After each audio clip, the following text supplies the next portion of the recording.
On the emperor's first arrival in St. Helena, he was fond of taking exploring walks in the valley just below our cottage. In these short walks, he was attended by the officer on guard, and he had thus the pleasure of feeling himself free from observation. The officer first appointed to exercise surveillance over him when at Longwood was a Captain Poppleton of the 53rd Regiment. It was his duty to attend him in his rides, and the orders given on those occasions were that he was not to lose sight of Napoleon.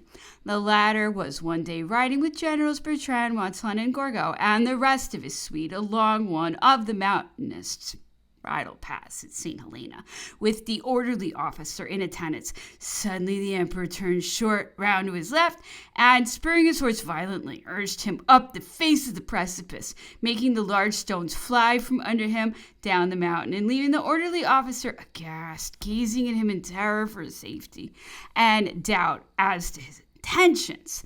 Although equally well mounted, none of his generals dared to follow him. Either Captain Poppleton could not depend on his horse, or his horse was unequal to the task of following Napoleon, and giving it up at once, he rode instantly off to Sir George Cockburn, who happened at the time to be dining with my father at the Briars. He arrived breathless at our house, and setting all ceremony aside, demanded to see Sir George on business of the utmost importance. He was ushered at once into the dining room. The admiral was in the act of discussing his soup, and listened with an imperturbable countenance to the agitated detail of the occurrence. With Captain Poppleton's startling exclamation of, "Oh, sir, I have lost the emperor!" he very quietly advised him to return to Longwood, where he would most probably find General Bonaparte. This, as he prognosticated, was the case, and Napoleon often afterwards laughed at the consternation he had created. On Captain Poppleton's arriving at Longwood, he found the emperor seated at dinner, and was unmercifully quizzed by him for the want of nerve he displayed in not daring to ride after him.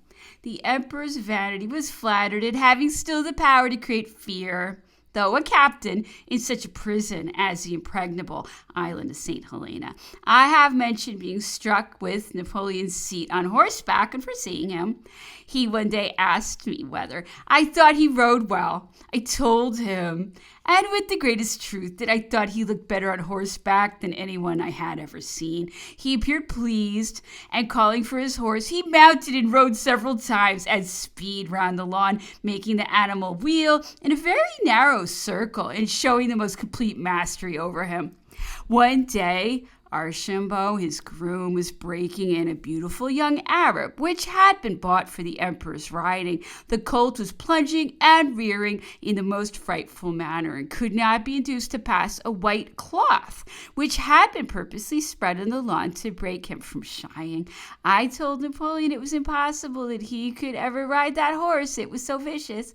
He smiled, and beckoning to Archambault, desired him to dismount, and then, to my great terror, he himself got on the animal, and soon succeeded in making him not only pass the cloth, but put his feet upon it, and then rode him over and over it several times. Archambault, as it seemed to me, hardly knew whether to laugh or cry. He was delighted with his emperor's prowess, but mortified at his managing a horse so easily, which he had been trying in vain to subdue.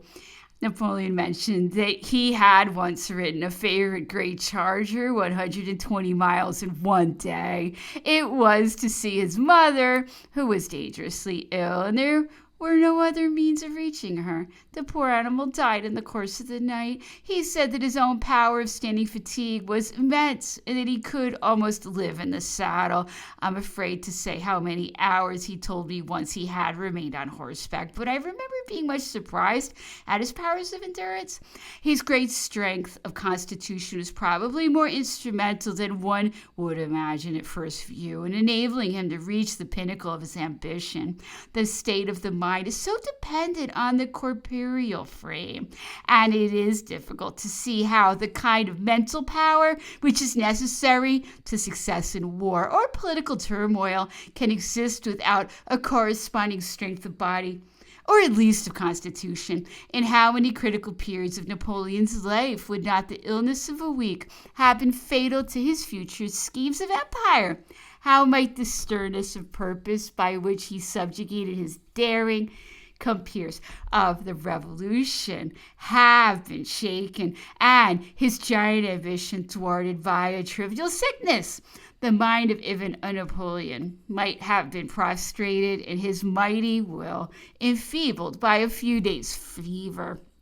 The successful leader of a revolution ought especially to be exempt from the evils to which flesh is heir. His very absence from the arena for a few days is enough to ruin him. Depreciating reports are spread, the prestige vanishes, and he is pushed from his stool by some more vigorous and more fortunate competitor.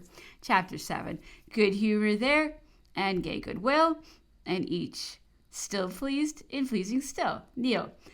But first he flew. I forgot to say that he hovered a moment upon his way to look upon Leipzig plain. Byron. The Sevres China. Napoleon displaying and explaining his devices, his good nature in forwarding the amusements of children, the mice, blind man's buff. The emperor possessed a splendid set of china of the Sevres manufacture, which had been executed at an enormous cost and presented to him by the city of Paris. The service was now in packing, and he sent for us to see them. They were painted by the first artists in Paris and were most lovely. Each plate cost 25 Napoleons. The subjects all bore reference to his campaigns or to some period of his early life. Many of them were battle pieces in which the most striking incidents were portrayed with the utmost spirit and fidelity. Others were landscapes, representing scenery connected with his victories and triumphs. One I remember made a great impression on me. It was a drawing of Napoleon on the bridge of Arcola, a slim youth standing almost alone, with none near but the dead and dying who had fallen around him, was cheering on his more distant comrades to the assault.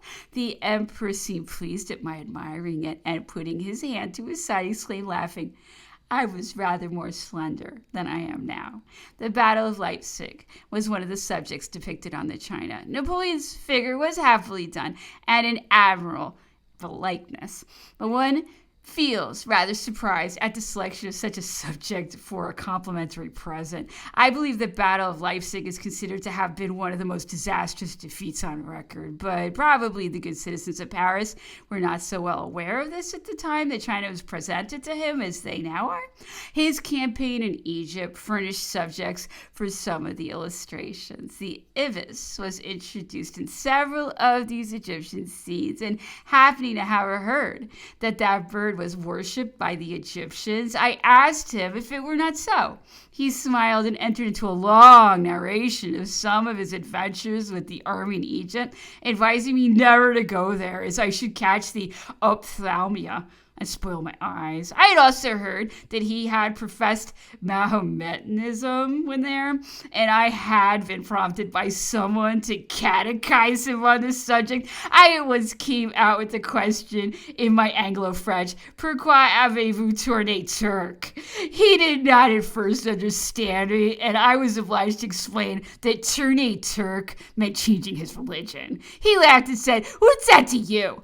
Fighting is a soldier's religion. I never changed that. The other is the affair of women and priests. Quant à moi, I always adopt the religion of the country I'm in. At a later period, some Italian ecclesiastics arrived at St. Helena and were attached to Napoleon's suite.